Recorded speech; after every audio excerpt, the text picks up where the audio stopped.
ரோஜா கண்காட்சி துவங்கப்பட உள்ள நிலையில் இன்று வண்ண வண்ண ரோஜா பூக்களால் அலங்கரிக்கப்படும் பணி தீவிரம். உலக புகழ்பெற்ற ரோஜா கண்காட்சி நாளை துவங்கப்பட உள்ள நிலையில் 2 லட்சம் ரோஜா மலர்களை கொண்டு கடல்வாழ் உயிரினங்களை போன்று அலங்கரிக்கும் பணி தீவிரமாக நடைபெற்று வருகிறது.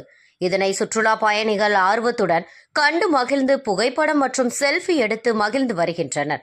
இதில் முத்து, சிற்பி, நத்தை, டால்பின், மீனாமை, நண்டு, நட்சத்திர மீன், கடல்வாழ், குதிரை போன்ற பல்வேறு கடல்வாழ் உயிரினங்கள் வண்ணமயமான ரோஜா மலர்களை கொண்டு துல்லியமாக வடிவமைக்கப்பட்டு வருகிறது. இந்த ரோஜா மலர் கண்காட்சிக்காக நாடு எங்கிலும் இருந்து வந்துள்ள சுற்றுலா பயணிகள் தனித்தன்மை உடைய மலர் வடிவமைப்புகளை ரசித்து புகைப்படங்கள் எடுத்து வண்ண மலர் அலங்காரங்களை ரசித்து மேலும் நாளை ரோஜா மலர் கண்காட்சி களை கட்டும் என எதிர்பார்க்கப்படுகிறது.